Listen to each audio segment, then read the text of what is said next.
बिस्मिल्लाहिर्रहमानिर्रहीम अल्लाहुम्मा सल्ली अला मुहम्मद सल्लल्लाहु तआला अलैहि वसल्लम। अस्सलामु अलैकुम, वेलकम टू 365 डिग्रीज ऑन 365। और हम आज प्रोग्राम का आगाज करने वाले हैं बड़ी ही इंटरेस्टिंग खबर से।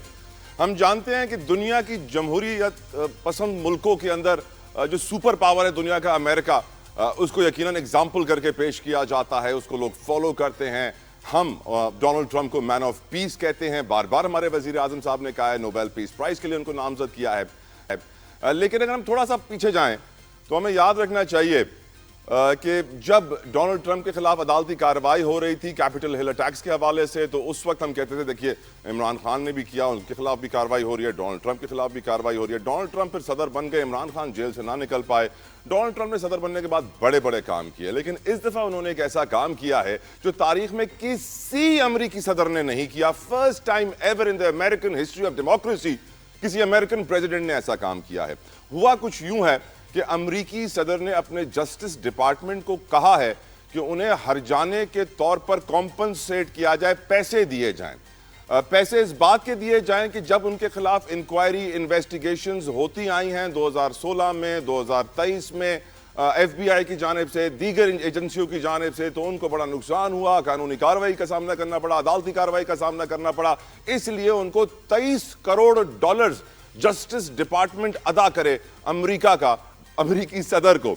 अमेरिकी सदर को जो न्यूयॉर्क टाइम्स ने लिखा है, कोट किया, मैं आपके सामने पढ़ देता हूं। वो कहते हैं, Donald Trump, I was damaged very greatly and my money and I would give it to charity. वो कहना यार जो पैसा मुझे मिलेगा मैं चैरिटी में दे दूंगा। साथ साथ कहते हैं, I am the one that makes the decision and that decision would have to go across my desk and it's awfully strange to make a decision where I'm paying myself। वो खुद कह रहे हैं कि फैसला करना मेरे लिए थोड़ा सा अजीब होगा कि ये जो पैसे मुझे मिल रहे हैं उसके ऊपर मैं ही अप्रूवल का दस्तखत करूं। तो उन्होंने जस्टिस डिपार्टमेंट को कहा है। इसी न्यूयॉर्क टाइम्स की खबर में ये भी कहा गया है कि जस्टिस डिपार्टमेंट के अंदर डोनाल्ड ट्रंप के आने के बाद जो उनके पुराने वकला थे वही टॉप पोजीशंस पे आ गए हैं। अब उसी जस्टिस डिपार्टमेंट को कहा गया कि आप फैसला करें कि मुझे पैसे मिलने चाहिए, कितने मिलने चाहिए। वो जस्टिस डिपार्टमेंट जिसके अंदर डोनाल्ड ट्रंप के अपने वकील टॉप पोजीशंस के ऊपर बैठे हुए हैं। ये है दुनिया की सबसे बड़ी जमहूरियत, डेमोक्रेसी, सुपर पावर अमेरिका। इस इंटरेस्टिंग खबर को देखने के बाद मैं ये सोचने पर मजबूर हुआ, आप जानते हैं मैं सोचता बहुत ज्यादा हूं, अब मैं ये सोचने पर मजबूर हुआ कि पाकिस्तान के अंदर भी जस्टिस के नाम के ऊपर हमारे सियासतदानों के साथ क्या कुछ नहीं हुआ। क्या आज मियां नवाज शरीफ साहब को भी मांगने चाहिए ऐसे पैसे, कॉम्पनसेशन मांगनी चाहिए कि मेरे ऊपर झूठे केसेस बनाए गए, मेरे ऊपर जुल्म हुआ, मुझे पॉलिटिकल विक्टिमाइजेशन का शिकार किया गया और मुझे इतने करोड़ डॉलर्स दिए जाए कॉम्पनसेशन में। क्या आसिफ अली जरदारी साहब जिन्होंने 14 साल से करीब का वक्त जेल में गुजारा, क्या उनको भी कॉम्पनसेशन मांगनी चाहिए वजारत इंसाफ से कि आप मुझे कॉम्पनसेट करें, हुकूमत कॉम्पनसेट करें उनको जो हुकूमत में ही है, क्योंकि उनकी जिंदगी के इतने साल जाया हुए, उनके साथ जुल्म हुआ इंसाफ के नाम के ऊपर। इसके ऊपर मैं आज गुफ्तगू करूंगा प्रोग्राम में। और भी बहुत सारे इशूज हैं IMF के हवाले से, मईशत के हवाले से। मोहसिन नकवी साहब काफी एक्टिव नजर आ रहे हैं, बड़ी अहम मुलाकातें कर रहे हैं। NCCIA के साइबर क्राइम के जो अहम ऑफिसर्स थे वो अभी तक बाजियाब नहीं हो पाए हैं। बैटिंग एप्स के हवाले से बहुत कुछ मुझे गुफ्तगू करनी है अपने मेहमानों से। मैं इंतजार नहीं करवाऊंगा अपने मेहमानों को, मजीद उनका तारुफ करवाऊंगा यहाँ पे और गुफ्तगू का आगाज करते हैं। मेरे मौजूद हैं PMLN की उस्मा कारदार साहिबा। अस्सलाम वालेकुम उस्मा साहिबा, thank you so very much for your time. Mirza Ikhtiyar Baig साहब फ्रॉम पाकिस्तान पीपल्स पार्टी, बेग साहब thank you so very much for your time. अस्सलाम वालेकुम। नदीम कुरैशी साहब फ्रॉम पाकिस्तान तहरीक इंसाफ, कुरैशी साहब बेहद मशकूर हूं आपके वक्त के लिए। उस्मा साहिबा आपसे शुरू करना चाहूंगा। अमरीकी जमहूरियत की तारीख में पहली बार अमरीकी सदर ने इस तरह जस्टिस डिपार्टमेंट से कॉम्पनसेशन का मुतालबा किया है। वो खुद भी कह रहे हैं कि मुझे अजीब लगेगा कि मैं ही अपने दस्तखत से अपने आप को पैसे दे रहा हूँ, इसीलिए जस्टिस डिपार्टमेंट को फैसला करने के लिए दिया है। इस डिसीजन को देखते हुए, डोनाल्ड ट्रंप के स्टेप को देखते हुए, मैं समझता हूँ कि मियाँ नवाज शरीफ साहब हों, आसिफ अली जरदारी साहब हों, ये ख्याल तो आएगा कि उनके साथ भी कुछ ऐसा ही हुआ, जुल्म हुआ इंसाफ के नाम के ऊपर, तो उन्हें भी कॉम्पनसेट किया जाए। डू यू थिंक मियां नवाज शरीफ साहब वुड थिंक लाइक दिस और वो चाहेंगे कि उनको कॉम्पनसेट किया जाए? उस्मा कारदार साहिबा। बिस्मिल्लाहिर्रहमानिर्रहीम। बहुत शुक्रिया तला, आपने मुझे इनवाइट किया। तला, ये कहाँ से क्या क्या खबरें आप निकाल के लाते हैं, आफरीन है। मेरे शो का नाम 365 डिग्रीज इसीलिए है कि हम वो एंगल्स लेकर आते हैं जो कोई नहीं बताता, लेकिन हम बताएंगे अपने व्यूअर्स को। देखिए मेरी बात सुनिए, डोनाल्ड ट्रंप अमेरिका के सदर हैं, वो जो मर्जी करें, ठीक है। उनको पूछने वाला पूरा अमेरिका है, और अगर उन्होंने इस तरह की कोई बात की है तो आपको पता है अमेरिकन कल्चर जो है इस पे थ्राइव करता है, वो सू करने में बड़े मास्टर हैं। और वहां पे जरा सा कोई इधर उधर किसी को नुकसान हो, कोई गिर जाए, कोई फिसल जाए, कोई आगे हो जाए, कोई पीछे हो जाए, तो फौरन वो लॉयर्स आ जाते हैं और वो सू करते हैं और पता नहीं हर्जाना डालते हैं और फिर कई साल वो केस चलते हैं और लोगों को कॉम्पनसेशन मिल भी जाती है। अब आपने जो पाकिस्तान की बात की, मेरे ख्याल में हालात यहाँ थोड़े से मुख्तलिफ हैं। एक तो वैसे ही हमारी हुकूमत बहुत गरीब है, उनके पास पैसा ही कोई नहीं है। दूसरे ये है कि मेरे ख्याल में अगर हमने कोई भी कानून यहाँ पे बनाना है, अव्वल तो ऐसे हमारे सियासी लीडरशिप कहेंगे नहीं और करेंगे नहीं, क्योंकि मेरे नहीं ख्याल कि वो इसमें वो बिलीव करते हैं कि इस तरह करना चाहिए, क्योंकि हम सबको पता है हम एक टैक्स पेयर के पैसे से चल रहे हैं और गरीब मुल्क है, हमारे लोगों के लिए भी इस वक्त बहुत मुश्किल जिंदगी है। तो जितना भी पैसा है हमारी किटी में, वो टैक्स पेयर का टैक्स पेयर पे ही लगना चाहिए। अगर जुडिशियल सिस्टम आपको देगा पैसे, तो कहाँ से निकाल के देगा? अपनी जेब से तो नहीं देगा ना, वो भी टैक्स पेयर के पैसे से ही निकल के आएंगे। तो ये बिल्कुल मुनासिब नहीं, ना ही कोई पॉलिटिकल लीडरशिप मेरे ख्याल में इस तरह की कोई डिमांड करेगी। ये ट्रम्प साहब का ही खासा है कि उन्होंने किया है। अगर कोई कानून है तो वो यकसा होना चाहिए सबके लिए, अमीर और गरीब के लिए वो यकसा होना चाहिए। अगर कॉम्पनसेशन मिलनी है किसी ज्यादती पे या किसी ऐसे अमल पे जिससे किसी को नुकसान पहुंचा हो, तो वो फिर अमीर गरीब के लिए बराबर होना चाहिए। तो गालिबन मेरे ख्याल में हमारे अभी सिस्टम में कोई इस टाइप से ज्यादा मुझे मिसालें जो हैं वो नजर नहीं आती। बिल्कुल ठीक, लेकिन नवाज शरीफ साहब हमेशा एहतसाब के कायल थे। वो कहते थे कि एहतसाब होना चाहिए, साकिब निसार का और भी एक दो नाम लिया करते थे, लेकिन काफ़ी वक्त से फिर उन्होंने वो नाम लेना छोड़ दिए हैं। मैं आगे बढ़ता हूँ मिर्ज़ा इख्तियार बेग साहब की तरफ। बेग साहब, आपके लीडर ने 14 साल के करीब जेल काटी है, उनके साथ भी पॉलिटिकल विक्टिमाइजेशन के केसेस बनाए गए थे। क्या आज हम ट्रंप को देख रहे हैं वो कॉम्पनसेशन मांग रहे हैं? या जरदारी साहब को उनकी जिंदगी के 14 साल की कॉम्पनसेशन का ख्याल आएगा या नहीं आएगा? सर, ये असूलन तो बिल्कुल रिकॉर्ड स्ट्रेट करने के लिए उनका हक बनता है कि वो जो ज्यादती हुई, ये 14 साल, एक पूरी जवानी खत्म हो जाती है आदमी में।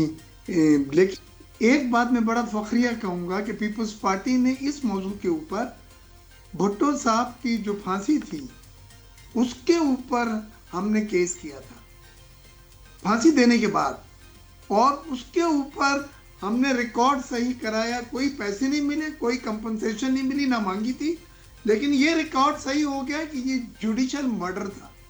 हमारे लिए ये एक बहुत बड़ी सेटिस्फेक्शन और एक बहुत बड़ी इत्मीनान की बात है कि हमने अपनी तारीख में ये चीज चेंज कर दी है कि जो फांसी थी वो किसी जुर्म पे नहीं थी, बल्कि आपने जुल्फिकार भुट्टो को इंसाफ दिलवाने के लिए जिद्दोजहद की। क्या आसिफ अली जरदारी साहब भी जिद्दोजहद करेंगे अपनी जिंदगी के 14 साल के लिए? सर देखिए, हक तो बनता है, लेकिन मैं नहीं समझता, हमारे यहाँ पे चैलेंजेस इतने हैं कि हम अदलिया को अब दूसरी चीज़ों में उलझाना नहीं चाहते। हमने कुर्बानियाँ दी हैं जमहूरियत के नाम पे, और आज जमहूरियत गामजन है। हमारे लिए ये बहुत बड़ी बात है।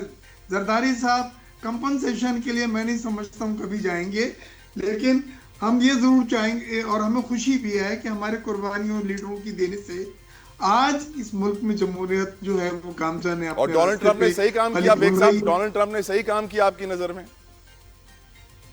देखिए, डोनाल्ड ट्रंप की अगर आप टोटल अप्रोच देखें तो बड़ी कमर्शियल थ्रू आउट रही है। वो हर चीज में कॉम्पनसेशन, हर चीज में वो कह रहे हैं जो पैसा मिलेगा चैरिटी में दे दूंगा।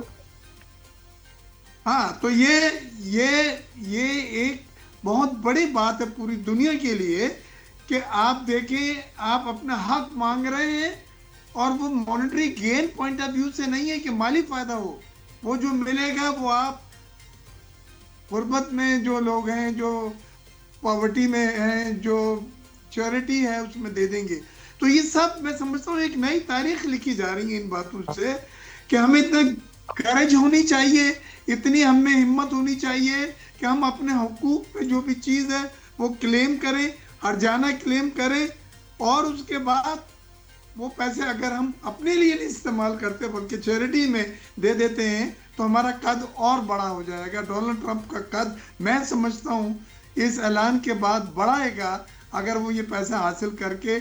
और उसने ये अच्छा करा है कि उसने जस्टिस डिपार्टमेंट को इसकी प्रोसेस और हैंडलिंग का कहा है। वो खुद प्रेसिडेंट था, और थर्ड पार्टी ममालिक में, तो एक वो फोन करें तो काम हो। लेकिन इन्होंने एक सही रास्ता जस्टिस डिपार्टमेंट को कहा है और वहां से वो चाहते हैं कि कंपनसेशन का मामला जो है वो सेटल हो। बिल्कुल ठीक। नदीम कुरैशी साहब, आपकी नज़र में इस सिचुएशन, नदीम साहब से हमारा रब्ता होगा दोबारा। अब मैं वापस आता हूँ उज़मा साहिबा की तरफ। उज़मा साहिबा, हम जानते हैं कि मुल्क में सियासी माहौल इस वक्त काफ़ी गर्मा गर्म है। अब बहुत सारे लोग ये बातें कयास आराइयाँ कर रहे हैं सोशल मीडिया के ऊपर कि मरियम साहिबा का मुस्तकबिल ख़तरे में है, ताल्लुकात कुछ ख़राब हो गए हैं ताकतवर लोगों से, स्पेशली जो मावरा अदालत कार्रवाइयाँ हो रही हैं। मैं आपसे पूछना चाहूँगा कि पंजाब हुकूमत यकीनन प्रेशर में है, बहुत सारी सिक्योरिटी वजूहात की बिना के ऊपर भी। इस वक्त क्या सूरत हाल है, अलाइनमेंट सिविल मिलिट्री लीडरशिप की कैसी है, कुछ आप रोशनी डालिए उज़मा साहिबा। कल देखें, मरियम नवाज साहिबा ने वो कर दिखाया है जो किसी मर्द की भी जरूरत नहीं होती है। उन्होंने जो 2 खसूसी इजलास लॉ एंड ऑर्डर और सिक्योरिटी पे किए, उन्होंने दो टोक फैसला किया कि कोई जो है वो वायलेंस जो है या इस तरह से जो एक्सट्रीमिज्म है उसको नहीं कबूल किया जाएगा। लोगों की जिंदगियों में अगर कोई रखने डाल रहा है या उनकी जिंदगी को खतरे में डाल रहा है तो उसकी हरगिज़ इजाजत नहीं दी जाएगी और एक कायदा और कानून जो है उसके मुताबिक चला जाएगा। तो आपने देख लिया कि टीएनपी के साथ जो मामलात हुए हैं, जिस तरह से उन्होंने एक डिस्टर्बेंस और एक जो है लोगों की जिंदगियों में खलल डालने की जो कोशिश की एक प्रोटेस्ट के नाम पे, उसकी इजाजत हरगिज नहीं दी गई।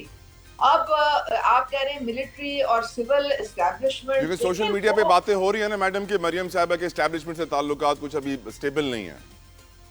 ये आपको कौन कह रहा है? या तो सोशल मीडिया, मैं कह रहा हूँ सोशल मीडिया से मैडम।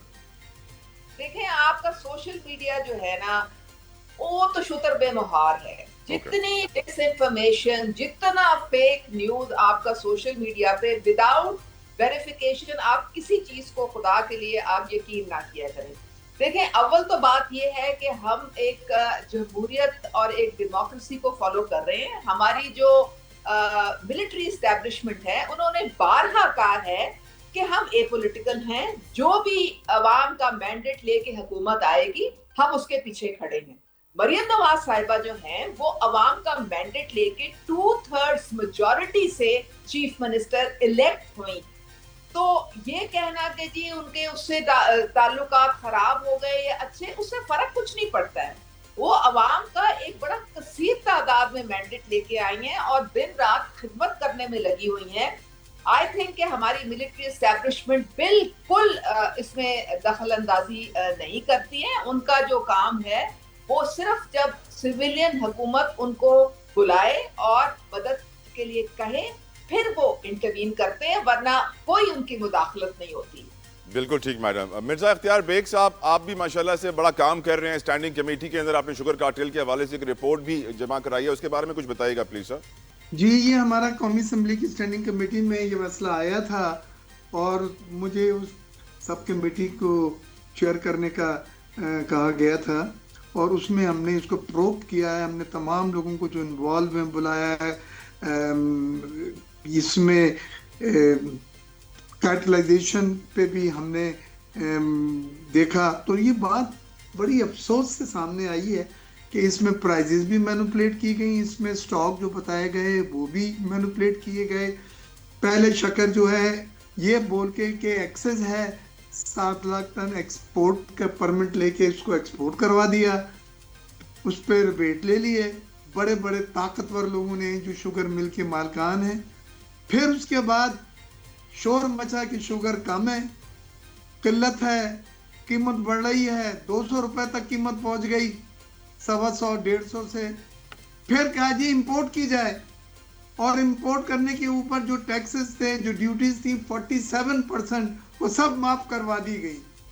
0.5% आधा % ड्यूटी रख के उसको मंगाया गया और उसके बावजूद कीमतें कम नहीं हुई। वैसे ये बताएं बेग साहब, आपने शुगर कार्टेल के बारे में बड़ी इंफॉर्मेशन हमें अभी दी है किस तरह मैनिपुलेशन वो कर रहे हैं, लेकिन ये तो वो सारे लोग हैं जो बड़े ताकतवर हैं, बड़े पावरफुल हैं, बड़े रईस हैं, पावर लॉबी में आप ही के साथ होते हैं सर। हमने ताला जतोई साहब मैंने और हमारी कमेटी ने रिकमेंड करा है वो लोग जो इसमें इन्वॉल्व हैं न सिर्फ सजाएं हों, जो गवर्नमेंट का ऑफिशियल है उनको टास्क पे लेंगे। इस पे बफर स्टॉक रखा जाता है 5,40,000 का। आइंदा से हर साल 5,40,000 का बफर स्टॉक रखा जाएगा। और आखिरी चीज जो हमने कही है, D regulation of sugar sector is the हल, इज द आंसर। हुकूमत का काम ही नहीं है कि शक्कर या वीट या यूरिया इंपोर्ट कर रहे हैं, एक्सपोर्ट कर रहे हैं और फिर से लोग फायदा उठाते हैं और हुकूमत को अरबों रुपयों का नुकसान होता है। ये डीरेगुलेट करेंगे इंशाल्लाह। हमारी इस रिपोर्ट को बहुत सराहा गया है। तमाम एमिनेंस ने रिपोर्ट कागजी कार्रवाई से भी तो आगे बढ़े ना सर, ये कागजी कार्रवाई तो हम बचपन से देखते आ रहे हैं। मुझे इजाजत दें, नदीम कुरैशी साहब से राब्ता हो गया, नदीम साहब वापस आ गए, मुझे उनकी तरफ बढ़ने दे बेग साहब with your permission. Nadeem Qureshi साहब, मैं सवाल ये लोगों से पूछ रहा था, मेरा पहला सवाल था, आप नहीं थे उस वक्त, डिस्कनेक्ट हो गए थे।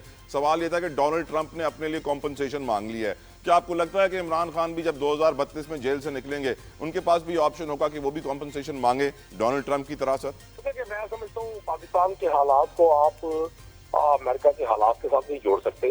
हमारा अपना एक जुडिशल सिस्टम है, अपना तरीकाकार है। और फिर इमरान खान साहब तो एक ऐसी स्ट्रगल कर रहे हैं जिस स्ट्रगल का मोहम्मद अली जिन्ना रहमतुल्लाह अलैह ने आगाज किया था। वो स्ट्रगल थी रूल ऑफ लॉ की, वो स्ट्रगल थी एक मुआशरे में एक इंसाफ सबके लिए, वो स्ट्रगल थी मुआशरे के हर तबके को यकसर और यकसा मौके की। तो मैं नहीं समझता कि इमरान खान साहब अपनी स्ट्रगल से इस स्ट्रगल को किसी जाती मकसद के लिए इस्तेमाल करेंगे। उन्होंने तो हमेशा ये कोशिश की कि पाकिस्तान के लोगों को ये एहसास रहे, पाकिस्तान की तमाम का जो कंपोनेंट्स हैं सोसाइटी के, उन सबको ये एहसास रहे कि ये मुल्क हमारे लिए बना था, ये अशराफिया के 5, 7, 8 लाख लोगों के लिए नहीं मुल्क बना था। तो मैं इसको इस एग्जाम्पल की मुमासरत को मुनासिब नहीं समझता।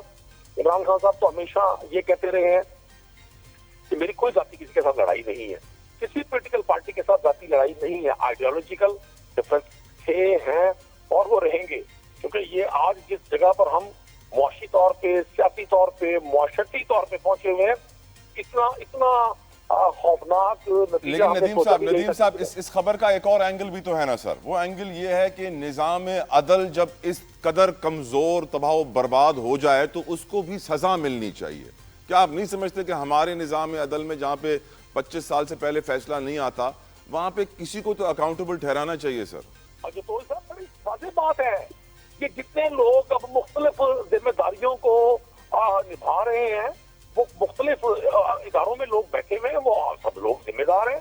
अगर जुल्फिकार अली भुट्टो की फांसी के 40 साल बाद उनकी सजा को कलअदम करार दिया जा रहा है और उनकी सजा को गैर कानूनी, गैर आईनी कहा जा रहा है, जुल्म करार दिया जा रहा है, तो इसका मतलब है कि वो तमाम लोग जो उस वक्त सिस्टम का हिस्सा थे वो सब रिस्पॉन्सिबल है। ये कोई महज़ब अगर मुल्क हो, कोई ऐसा मुल्क हो जहाँ रूल ऑफ लॉ है, जहाँ कानून को समझा जाता है कि कानून सबके लिए बराबर है, ताकतवर और कमजोर का कोई फर्क नहीं है, तो फिर सजा देने वालों को बाकायदा सजा दी जाती, भले अलाम की सजा दी जाती उन तमाम लोगों को जो पूरे सिस्टम का हिस्सा थे। तो मैं तो आज ये समझता हूँ, बिल्कुल ठीक, तो कोई भी शख्स अगर रूल ऑफ लॉ के लिए अपनी जद्दोजहद को आगे बढ़ाता है तो उसको अपने जाती जो रिवेंजेस हैं, अपनी जाती जो तकालीफ है, उनसे बाहर आना होगा। और मैं नहीं समझता कि इमरान खान जिस मिजाज के शख्स हैं, जिस तरह से वो आगे बढ़े हैं आइसगी से, शाइस्तगी से, और फिर भरपूर जद्दोजहद भी की। मतलब एक वक्त तक कहा जाता था ये टांगे की पार्टी है, ये कैसे हो सकता है कि पाकिस्तान में 2 पार्टी सिस्टम ब्रेक होगा? जमात इस्लामी ब्रेक नहीं कर सकी, इसको एमकेएम ब्रेक नहीं कर सकी, मजहबी जमातें ब्रेक नहीं कर सकी, लेकिन इमरान खान साहब ने करके दिखाया। पीपल्स पार्टी ने पंजाब में, पीपल्स पार्टी पंजाब की पॉपुलर तरीन पार्टी थी, और एक स्टेज ऐसी आई 2008 के बाद कि पीपल्स पार्टी के पास पंजाब में कैंडिडेट्स नहीं है। आज भी सूरत यही है, 2000, 4005, ये तो फॉर्म 47 अगर आप निकाल दें तो पीपल्स पार्टी को और नून लीग की एक जैसी सिचुएशन है। तो मैं समझता हूँ खान साहब इससे बड़े बालातर होकर आज भी वो कुशादत दिली के साथ अगर ये यहाँ हालात बदलते हैं और इस मुल्क में एक्चुअल डेमोक्रेसी जो उसकी असल रूह है, अवाम की राय से हुक्मरानों का, आपको ये कहना चाहिए कि खान साहब अगर जेल से निकलेंगे तो कॉम्पनसेशन में असल जमहूरियत का मुतालबा करेंगे, रकम का नहीं? जी 100%। बिल्कुल ठीक, बिल्कुल ठीक। एक मुझे ब्रेक की तरफ बढ़ना है कुरैशी साहब, ब्रेक की तरफ मुझे बढ़ना है, मैं मजबूर हूँ। ब्रेक लेंगे व्यूअर्स, ब्रेक से वापस आएंगे, करेंगे मईशत की। IMF ने कह दिया है कि आने वाले साल महंगाई की शरह बढ़ेगी, जीडीपी ग्रोथ रेट भले उन्होंने 3.6% ही फोरकास्ट किया है, लेकिन इस वक्त मुल्क में टमाटर 500 रुपए किलो है। पेशे खिदमत है सब्जियों का चिलगोजा, टमाटर 500 रुपए किलो जा पहुंचा है। किसी ने सोचा भी नहीं था कि इस तरह प्राइसेस बढ़ेंगी। आज हम पाकिस्तान में इन्फ्लेशन देख रहे हैं, कीमतें बढ़ते हुए देख रहे हैं। IMF ने भी अपनी रिपोर्ट में कहा है कि आने वाले साल में 2026 में कीमतें बढ़ेंगी। मईशत का हाल अगर आप इंडिकेटर्स में देखें तो हमारे वजीर ख़जाना हो, दूसरे बड़े बड़े ओहदेदार हों, वो कहेंगे कि हालात बड़े बेहतर हैं, डिफ़ॉल्ट से बच गए हैं, IMF हमें कर्जा दे रहा है, कर्जों पे मुल्क चल रहा है, बहुत अच्छे हालात हैं। लेकिन एक गरीब आदमी से पूछेंगे तो वो कहेगा कि महंगाई बढ़ती जा रही है, कोई रुकने का नाम नहीं ले रही है, 5000 के नोट की कोई वैल्यू नहीं बची है, पाकिस्तानी रुपया कहाँ से कहाँ है। मैं बात पहले शुरू करूंगा, वेलकम करूंगा अपने पैनल में फारूक सलीम साहब को, किसी तारुफ के मोहताज नहीं है, मुल्क के लीडिंग इकोनॉमिस्ट में से एक हैं। फारूक साहब, thank you for your time. आपकी नज़र में पाकिस्तान की इकोनॉमी की डायरेक्शन, पॉवर्टी को देखते हुए, टमाटरों के 500 रुपए के रेट को देखते हुए, हम किस जानिब जा रहे हैं फारूक साहब? देखिए, अमूमी तौर पे अमूमन ये मईशत के टॉपिक को बड़ा पेचीदा बना के पेश किया जाता है। आसानी करने के लिए आप मईशत को अगर दो हिस्सों में बांट लें, एक जिसको हम कहते हैं एक्सटर्नल सेक्टर यानी कि बैरूनी सेक्टर, और एक इंटरनल सेक्टर। बैरूनी सेक्टर के हवाले से जो इशारे हैं उनमें आप देखिए कि 14 साल में पहली दफा अकाउंट का सरप्लस आया है, बड़ा पॉजिटिव है। पहली दफा जो वर्कर्स रेमिटेंसेस हैं शायद 40 अरब डॉलर तक हिट कर रही हैं, वो भी बड़ा पॉजिटिव मामला है। स्टेट बैंक के रिजर्व जो हैं वो 5-7 बिलियन से उठते कहीं 20 बिलियन डॉलर तक पहुंच रहे हैं। एक्सटर्नल सेक्टर इज स्टेबल और उसकी सिमत भी दुरुस्त लग रही है।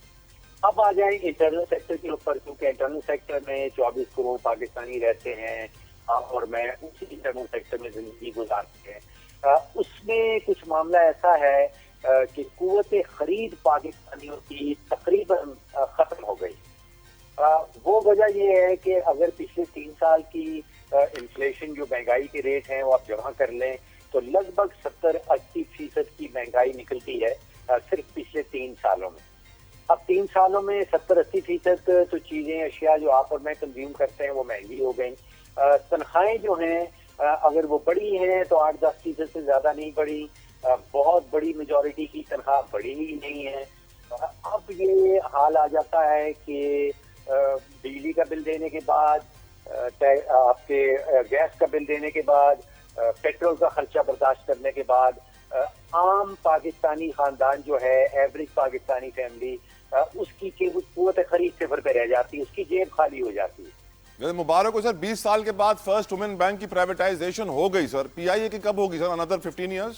देखिए, बहुत छोटा सा इदारा है जिसको प्राइवेटाइज किया गया है। आपको याद होगा नवाज शरीफ साहब के जमाने में बहुत सारे बैंक प्राइवेटाइज किए गए थे। वो जिसको हम कहते हैं कि लो हैंगिंग फ्रूट है, वो आसान तरीन तरीका है।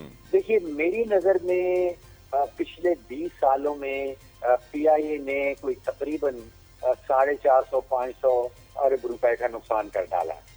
उन 20 सालों के अंदर PMLN की हुकूमत भी आई, पीपल्स पार्टी की हुकूमत भी आई और PTI की हुकूमत भी आई।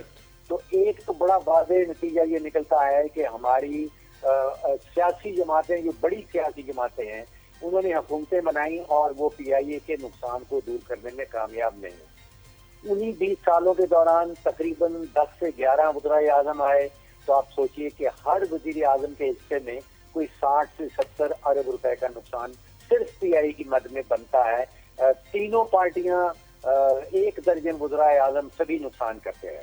बिल्कुल ठीक, आपका सर एक्सपर्ट ओपिनियन आया। मैं बढ़ता हूँ आगे उज़मा कारदार साहबा की तरफ। उज़मा साहबा, आप एक खातून हैं, आज आप जानती हैं कि ग्रोसरीज, जिस घर की राशन पानी 20,000 रुपये का आता था, जिसमें 2-3 बच्चे होते थे, आज वही ग्रोसरीज का बिल 50,000 पे चला गया है। टमाटर 500 रुपये किलो हैं। ईरान का शुक्रिया कि जहाँ से टमाटर आए तो कहीं कहीं सस्ते मिलना शुरू हुए। आपकी नज़र में हम इंटरनली उतना अच्छा कब परफॉर्म करेंगे माशी मैदान में जिस तरह हम एक्सटर्नली अच्छा परफॉर्म कर रहे हैं? उज़मा साहिबा, चला देखें, जिस तरह आपके मेहमान ने कहा है, ये एक्सपर्ट हैं और मैं इनकी बात से एग्री करती हूँ। जहाँ पे मैक्रो इकोनॉमिक इंडिकेटर्स हैं वहाँ हमारी बेहतरी हर पॉइंट ऑफ व्यू से देखी जा रही है। आपके फॉरेन एक्सचेंज रिजर्व्स 20 बिलियन पे पहुंच गए। माइक्रो में बेहतरी कब आएगी मैडम?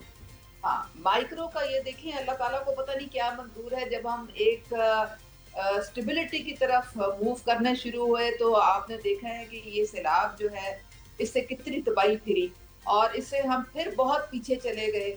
हमारी कितने ज्यादा हमारे जो क्रॉप्स थे वो तबाह बर्बाद हो गए। सिर्फ एक टमाटर की आप बात कर रहे हैं, आपकी कॉटन, आपकी गंदम, आपका शुगर केन, किस चीज कौन सी चीज मुझे आप बताएं कि वो बची है। यानी कि हमें हर चीज जो है उसको स्क्रैच से शुरू करना पड़ रहा है। तो ये अल्लाह ताला की तरफ से आजमाइशें हैं, लेकिन हम एक बहुत बहादुर कौम है। इंशाल्लाह ताला जो भी मुश्किल हमें पेश आएगी हम बिल्कुल सुरखरू होंगे और नए सिरे से अज़म के साथ हम आगे बढ़ेंगे। ये जो टमाटर है ये देखें, ये एक वाकई आप कह रहे हैं कि ये पता नहीं दिनों में ये 250 से ये 500 पे गया है। और ये वही बात है कि जब किल्लत होती है एक चीज की, जब मार्केट में जब एक demand supply gap, demand supply imbalance होती है तो तब ये मामलात होते हैं। लेकिन पंजाब में तो बहरहाल मरियम नवाज साहिबा हर चीज जो है इसका इदराक है उनको, लोगों बिल्कुल। कहीं भी यहाँ पे हम उम्मीद कर सकते हैं कि मरियम साहिबा 1-2 दिनों में टमाटरों की कीमतों में रिलीफ देंगी अपने लोगों को, ऐसा ही है?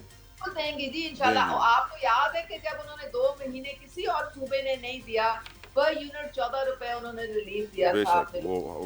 वो हमेशा देती हैं, बेशक। अब मैं यही सवाल लेके आगे बढ़ूंगा मैडम आपकी इजाज़त से। मिर्ज़ा इख्तियार बेग साहब, आपकी नज़र में आप माशाल्लाह से मुल्क के बहुत बड़े बिजनेसमैन भी हैं, इकोनॉमी को समझते हैं, फूड सिक्योरिटी, फूड सेफ्टी सैलाब के बाद ही हमें मालूम पड़ गया था कि सिचुएशन आने वाली है। क्या पाकिस्तान ने प्रीएम्प्ट नहीं किया था कि सिचुएशन आएगी? क्यों हमने तैयारी नहीं की? कहाँ है हमारी हुकूमत, कहाँ है हमारा प्राइस मैकेनिज्म? मरियम साहिबा रिलीफ देने को तैयार है पंजाब में। आप मुराद अली शाह साहब से भी कहिए कि टमाटरों पे सब्सिडी दी जाए। देखिए, पहली चीज तो ये है कि ये पूरी दुनिया में मौसमी जो तब्दीलियां आ रही हैं, जो क्लाइमेटिकल चेंज आ रहे हैं, वो ना मेरे हाथ में, ना आपके हाथ में, ना किसी के हाथ में है। अल्लाह ताला की कुदरत पे बात करके हम आगे बढ़ेंगे कि ये उसका एक फैसला होता है। लेकिन पाकिस्तान में जो फ्लड आए उसके ऊपर जो हमने एनडीएमए में गए थे, वहाँ में प्रेजेंटेशन दी गई और फैक्चुअल डेटा के साथ दी गई। ये अच्छी इंतजामी थी, ये कुछ बेहतर गवर्नेंस से जिससे नुकसानात यकीन करें कम हुए, नहीं तो बहुत ज़्यादा हो सकते थे। फ्लड का एक तो बड़ा आम नुकसान जो हुआ, जिसमें कोई किसी को इनकार नहीं कर सकता कि फसलें, फ्रूट, ये तमाम सब्जियां वॉश्ड आउट हुई। 28% फसलें हमारी खास तौर से पंजाब में वॉश्ड आउट हो गई हैं, धुल गई हैं। उसमें कॉटन की भी फसल थी जो पिछले साल भी पिटी थी 13 मिलियन बेल से 5 मिलियन बेल थी। उसमें शुगर केन की भी थी, उसमें राइस की भी थी, मेज की भी थी। यही हमारी मेन क्रॉप है जो हमारी उड़ गई है इसमें। जहां तक सवाल है बस वुमेन बैंक का, मैं चाहता हूँ थोड़ा सा इस पे 1-2 जुमले बता दूं कि ये एक बड़ी खुशाइन बात है। ये यूई की होल्डिंग कंपनी ने लिया है और ये बैंक करप्ट होने जा रहा था क्योंकि इसकी इक्विटी साफ हो गई थी। 3.2 बिलियन पर सिर्फ रह गई थी, जबकि मिनिमम कैपिटल रिक्वायरमेंट 10 अरब है। और सर कहिए थैंक यू अमराती ब्रदर्स। तो मैं समझता हूँ ये अच्छा हुआ, ये लॉस कर रहा था और हर बार ये रेफर हो जाता था। लेकिन जो बड़े इदारे हैं, एसओईज, स्टेट ओन एंटरप्राइजेज और डिस्कोज हैं, जिसमें पीआईए का है, मेरा दिल कहता है और आज आपके रिकॉर्ड पे आप ये बात नोट करके मुझे याद दिलाइएगा कि पीआईए इंशाल्लाह चंद महीनों में प्राइवेटाइज हो जाएगा। 4 बोलियां आई हैं, फौजी फर्टिलाइजर एक है, एक आरिफ हबीब है, एक लकी सीमेंट वाले हैं। और पीआईए को साफ कर दिया। मुझे एक जुमला प्लीज बोले। पीआईए को साफ कर दिया, बैलेंस शीट साफ कर दी है। तमाम लॉसेज जो हैं वो होल्डिंग कंपनी में ले गए और ये कंपनी में 2 नुक्स थे जिसकी वजह से पिछले बार कोई नहीं आया था। इजाजत दें नदीम कुरैशी साहब, क्या टमाटरों पे सब्सिडी हुकूमत को देनी चाहिए? देखिए, मैं आपसे गुजारिश करूं जितोई साहब, आपने बिल्कुल ठीक निशानदेही की। टमाटर, सब्जियात, इसकी कीमतों में उतार चढ़ाव आता रहता है। बुनियादी तौर पे देखना हमने ये है, क्या हुकूमत वक्त की कोई लॉन्ग टर्म पॉलिसी है? अभी मिर्जा इख्तियार बेग साहब फरमा रहे थे कॉटन की बेल्स हमारी इतने से इतनी हो गई। भाई कॉटन की बेल्स की तो तबाही उस वक्त शुरू हुई थी 2008 में, जब शुगर माफिया को, शुगर इंडस्ट्री के लोगों को, मैं माफिया इसलिए कहता हूँ कि जो भी ग्रुप अपनी जात के लिए अब कोई प्रोजेक्ट लेकर आता है और उस पर अवाम उन्नास और मुल्क की बेहतरी नहीं होती, वो माफियाज है। जब शुगर माफियाज को अलाउ किया गया था कि वो कॉटन जोन में शुगर मिल्स लगाएं, तो उसी वक्त कॉटन की तबाही का आगाज हो गया था। हम 1.5 करोड़ बेल प्रोडक्ट प्रोड्यूस करने वाला मुल्क था। आज हमारी सारी टेक्सटाइल इंडस्ट्री इंपोर्टेड कॉटन पे चल रही है। I agree with you 100%। मुझे एक ब्रेक का कहा जा रहा है, ब्रेक लेते हैं, ब्रेक से वापस आएंगे, बात करेंगे NIA की के लापता उनके senior officers cyber crime wing के अभी तक मिसिंग है। No one knows where they are. हम एक ऐसे दौर में रहते हैं जब पाकिस्तान में साइबर क्राइम उरूज पर है और साइबर क्राइम को रोकने वाले अफसरान अपने खिलाफ होने वाले क्राइम को ही नहीं रोक पा रहे हैं। अफसोस के साथ ये कहना पड़ रहा है कि फेडरल इन्वेस्टिगेशन एजेंसी अभी तक यही इन्वेस्टिगेट नहीं कर पाई कि उनके अफसरान को किसने उठाया, कैसे उठाया, और बरामद भी नहीं हो पा रहे हैं। साथ साथ उनकी बेगम जिन्होंने कंप्लेंट की थी अदालत में वो भी लापता हैं। एक अफसर की बात नहीं हो रही है, इस्लामाबाद से एक अफसर, रावलपिंडी से एक अफसर, गुजरावाला से कुछ अफसर, जिस तरह 5-6 अफसर इस वक्त गायब हैं, लापता हैं। लोग ये सोचने पर मजबूर हैं कि federal investigation agency NCCIA, national cyber crime investigation agency जो बन चुकी है अब क्या है उनकी परफॉर्मेंस, क्यों ये हो रहा है। बहुत सारी चहमगोया भी एट द सेम टाइम हो रही है। कुछ लोग कह रहे हैं कि इन्होंने रिश्वत ली थी, इनका सॉफ्टवेयर अपडेट हो रहा है। कुछ लोग कह रहे हैं इन्होंने ऑर्डर्स नहीं माने थे इसलिए इनका सॉफ्टवेयर अपडेट हो रहा है। यकीनन बहुत सारी बातें हैं, लेकिन हमें सोचने की जरूरत है कि आज हम देखते हैं कि हमारे इंटीरियर मिनिस्टर उलमाए कराम से मुलाकातें कर रहे हैं कि मुल्क में मजहबी इंतशार फैलाने की कोशिश को नाकाम बनाया जाए। इसी तरीके से हमें साइबर क्राइम को भी नाकाम बनाना है, खत्म करना है। लेकिन अगर NCCIA का अपना यह हाल होगा तो कहां से खत्म होगा साइबर क्राइम। बैटिंग के ऊपर इन्फ्लुएंसर्स को सजाएं दी जा रही हैं। बैटिंग की वेब पेजेस, बैटिंग की जो ब्रांड्स थे उनको तो प्रमोट हमारे PSL ने भी किया है, PCB ने भी किया है, उनको सजा नहीं होगी, वो अनटचेबल है। नदीम कुरैशी साहब, आपका ओपिनियन इसके ऊपर सर? देखिए जी, तो इसका बहुत अफसोसनाक सूरत हाल है। लम्हा फिक्रिया, आप 65% यूथ की पॉपुलेशन रखने वाले मुल्क अपनी आवाम को, अपने नौजवान को क्या मैसेज दे रहे हैं। जिन अफसरान ने यहाँ सारे क्राइम को कंट्रोल करना है, साइबर क्राइम को कंट्रोल करना है, दीगर क्राइम्स को कंट्रोल करना है, जब वो खुद महफूज नहीं है। आपने 3 खदशात का इजहार किया, यकीनन उसमें से कोई एक तो खदशा ठीक होगा, और ये जब अफसरान खुद महफूज नहीं होंगे, जिस निज़ाम में अदल के लिए मुनसिफ खुद अपने लिए अदल का तलबगार हो, जिस निज़ाम में आप जाएं किसी डिस्ट्रिक्ट पुलिस ऑफिसर के ऑफिस में, आप कराची में देख लें, हैदराबाद, पूरे पाकिस्तान में देख लें, जिन्होंने लोगों को तहफ़्फ़ुज़ देना है वो बंकर्स में छुप, वो सिर्फ और सिर्फ यहाँ पूरा निज़ाम टीवी की स्क्रीन पर अच्छा दिखा रहे हैं। ये तबाही है पूरे निज़ाम की, ये तबाही है अवाम और गवर्नमेंट इदारों के दरमियान जो एतमाद की फजा थी उसकी, ये तबाही है हमारे निज़ाम के ऊपर एतबार की। तो मुझे तो एक आम पाकिस्तानी की हैसियत से, बतौर रुकन असम्बली भी और एक बतौर आम पाकिस्तानी की हैसियत से, हम हर वक्त ये जो आम रूटीन में गुफ्तगू कर रहे होते हैं, आप बिलीव करें, अरकान असम्बली कह रहे होते हैं कि यार किसी भी वक्त कुछ हो सकता है।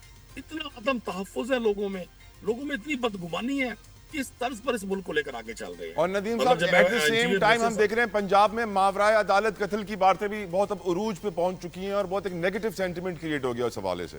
देखिए साहब, पंजाब में एक जमाना था, पंजाब की पुलिस पाकिस्तान भर में, और उसकी रैंकिंग भी बेहतर थी, उसका काम भी बेहतर था, उसका डिसिप्लिन भी बेहतर था। मैं ये नहीं कहूँगा कि आइडियल हालात थे, लेकिन बाकी सूबों की निस्बत, क्योंकि KP में भी दहशतगर्दी रही, बलूचिस्तान में भी मुस्तकिल हमारे दुश्मन ने हमें एक बड़े चैलेंज की तरह हमारे सामने रहा, और सिंध के हालात तो आप मुझसे बेहतर समझते हैं। लेकिन पंजाब की पुलिस को भी पिछले 3-3.5 साल में जिस तरह से पोलिटिसाइज किया गया है, अभी तो एक इंटरव्यू आजकल ऑन ईयर चल रहा है और बड़े लोग उसको देख रहे हैं, बड़े सीनियर जर्नलिस्ट हैं, उन्होंने सारी सब कुछ इस पे बता दिया है। और पंजाब में इस एक चीज ने यह साबित कर दिया है कि हमारे पास निज़ाम अदल फेल होने के करीब है, बल्कि शायद फौत हो गया। ये बताएं नदीम साहब, ये बताएं ना कि एक इन्फ्लुएंसर है डकी भाई, उनको सजा हो जाती है क्योंकि उन्होंने बैटिंग वेबसाइट्स को प्रमोट किया। PSL के अंदर एक सीजन के अंदर नहीं, कई सीजन के अंदर बैटिंग वेबसाइट्स को क्रिकेटर्स के जर्सी पे लगे हुए थे, लेकिन उनसे कोई सवाल नहीं कर सकता। PCB is untouchable. शायद आप समझते हैं कि उनको भी सजा होनी चाहिए। अगर डकी भाई को सजा हो रही है तो फिर PCB को भी पूछना चाहिए उनसे कि आपने कैसे ये पैसा ले लिया। यही तो आपका और मेरा हर उस मुहिब वतन पाकिस्तानी का अलमी है। यही तो हमारी ख्वाहिश है, हमारी चाह है कि इस मुल्क में इंसाफ सबके लिए हो। मैं आपको कई वेबसाइट्स बता सकता हूँ जो ताकतवर लोगों की है, जिनके लिंक्स हैं, जो इस पूरी चेन का हिस्सा है, इस पूरी माफिया का हिस्सा है, उनको कुछ नहीं कहा जा रहा। पूरे का पूरा निजाम सॉफ्ट टारगेट पे। इजाजत दें नदीम भाई, मैं मिर्जा इख्तियार बेग के सामने ये सवाल रखूं। बेग साहब, सवाल बड़ा जरूरी है। NCCIA के अपने अफसरान 3 शहरों से लापता हैं। FIA यही इन्वेस्टिगेट नहीं कर पा रही कि वो कहाँ हैं। कुछ लोग कहते हैं सॉफ्टवेयर अपडेट रिश्वत, कुछ लोग कहते हैं सॉफ्टवेयर अपडेट ऑर्डर नहीं माना। बेटिंग वेबसाइट्स को प्रमोट करने के लिए इन्फ्लुएंसर को सजा हो जाती है। PSL के अंदर जर्सी के ऊपर बेटिंग वेबसाइट्स के लोगो लगे रहे, PSL को कोई सजा नहीं दे सकता। ये निजाम मुल्क में चल पाएगा बेग साहब? ये दोहरा म्यार है बिल्कुल, और मैं नहीं समझता कि ये चीज़ें ना आवाम एक्सेप्ट करेगी और ना चलना चाहिए। जहाँ जमहूरियत है, जहाँ आप दावे करते हैं आज़ादी की, मैं समझता हूँ कि इसके ऊपर जो आवाज़ें बुलंद हो रही हैं और उन आवाज़ों का हमारे अब तक पहुँचना भी एक बड़ी कामयाबी है। इसी सिलसिले में कहा यह जा रहा है कि ये कोई इंक्वायरीज वगैरह के सिलसिले में उन लोगों को डिटेन वगैरह किया गया है और वो शायद इंफॉर्मेशन लेने के बाद वो रिलीज हो जाए।